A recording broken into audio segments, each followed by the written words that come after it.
ये SHO Jarwal road Bahraich. हाँ बोल रहा हूँ, बताएं। मैं धर्मेंद्र कुमार सिंह बोल रहा हूँ, राष्ट्रीय अध्यक्ष ऐसा कल मंच लखनऊ से। बताएं। एक प्रकरण आपके यहाँ का बड़ा इंटरेस्टिंग आया हुआ है।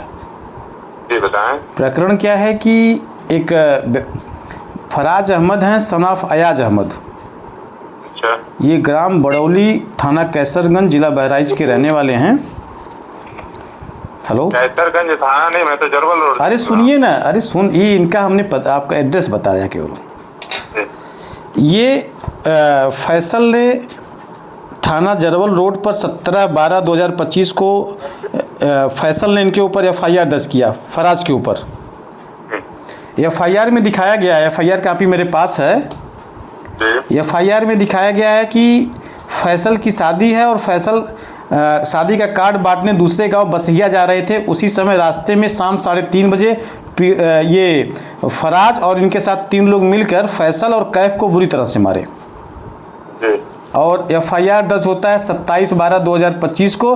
और शादी ये दिखा रहे हैं कि शादी का कार्ड बांटने जा रहे थे। अच्छा। और FIR भी 27/12 को दर्ज हुआ है। अच्छा। इसमें इंटरेस्टिंग क्या है कि शादी का कार्ड बांटने जा रहे हैं 27/12 को। अच्छा। और शादी का FIR भी मेरे सामने है और शादी का कार्ड भी उनका मेरे सामने है। शादी उनकी है 21/12/2025 को। ये सर कैसे संभव हो सकता है? शादी के बाद तो कार्ड बांटने जाएंगे नहीं। FIR पे लिखा हुआ है। SHO साहब, क्या शुभ नाम है सर आपका? संतोष कुमार सिंह। संतोष कुमार सिंह। ये सर आप मड़ियाओं में भी रहे हैं क्या, लखनऊ? नहीं, मैं नहीं रहा हूँ। अच्छा, आप ही के नाम से एक लोग और थे। मैं ये कह रहा हूँ सर, आपके FIR कापी पे लिखा हुआ है कि 27/12/2025 को समय करीब 3:30 बजे शादी का कार्ड ले देने जा रहे थे, ये बसिया गांव। और शादी FIR की कापी मेरे पास है और शादी का कार्ड भी सर शादी के कार्ड पे स्पष्ट लिखा हुआ है 21/12/2025 को शादी है उनकी। अच्छा। तो ये कैसे संभव है कि 21/12 को शादी है और 27/12 को वो? देखिए मेरी बात सुनिए जी। पहली बात ये है कि अभी मेरे सामने कागज नहीं है। मैं FIR की कापी और शादी का कार्ड दोनों लेके भेज दूं सर? आप मेरी बात सुनिए, मैं अभी ये कागज ले लूं? जी।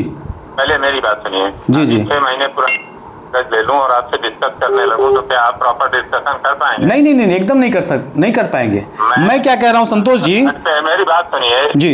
हमारे यहाँ पीपा पुल का कार्य चल रहा है। हमारे यहाँ जो मेन पुल था वो टूट करके यहाँ पीपा पुल पे जो है जाम लगा हुआ है। ठीक। क्योंकि यहाँ पे ऑप्शनल दिया गया है, वहाँ पे जो है जाम लग जा रहा है। अब आप एकदम टू द पॉइंट, अगर जैसे अभी आप 2012 में 25 में। अरे मैं समझ गया, इतनी पुरानी घटना। ह्यूमन बीइंग, मेरी बात सुन लीजिए, ये चीज सुप्रीम कोर्ट तक मानेगी। और हम लोगों को भी जब कोर्ट में गवाही के लिए जाना होता है तो कोर्ट हम लोगों को भी केस डायरी देखने का पर्याप्त समय देती है। अरे संतोष जी, मैं क्या कह रहा हूँ, मेरी बात तो सुन लीजिए आप। अरे मेरी बात तो सुन लीजिए भाई साहब। सुनाइए। अच्छा सुनाइए, आप ही की सुनता हूँ। अच्छा बताइए, अब आप फिर बताइए। आप इतने में नाराज हो जाएंगे तो फिर हम और आप रिप्रेजेंट किसको करेंगे? फिर चलिए बताएं, मैं सुन रहा हूँ। आप अगर एक दूसरे से नाराज होने लगे तो फिर रिप्रेजेंट किसको करेंगे? आप बताएं, मैं सुन रहा हूँ, फिर मैं बोलूंगा। अरे नहीं, आप बोलने का अधिकार है, आप मंच। मैं सरकारी आदमी हूँ। मैं बस इतना सा सुनिए ना, निवेदन कर रहा हूँ। अरे ये इतना टू द पॉइंट इस वक्त डिस्कशन करने की स्थिति में इसलिए नहीं हूँ क्योंकि मैं यहाँ पर जाम खुलवा रहा हूँ। इसीलिए मैं कह रहा हूँ कि पीड़ित को मैं शादी का कार्ड और FIR का दोनों लेके भेज दूँ। ये आप भेज दीजिए उनको, मैं दिखवा दूंगा भाई साहब। ठीक है, मैं भेजता हूँ। केवल 2 चीज, FIR की कापी और शादी का कार्ड देके फैसला कीजिए ना। आप उनको भेज दीजिए, आपका नाम लेकर के हमसे मिल लेंगे। चलिए मैं भेज देता हूँ, कल आपसे मिल लेंगे। वो कोई आप बात करने के लिए नहीं। मैं समझ गया भाई, मैं समझ गया। पुराना प्रकरण है, इसमें अपडेट नहीं रहेंगे आप। लेकर के हमसे मिल लेंगे, जो भी होगा बिल्कुल न्याय ही होगा। ठीक, मैं भी चाह रहा हूँ कि न्याय ही हो। ओके, जय हिंद। धन्यवाद।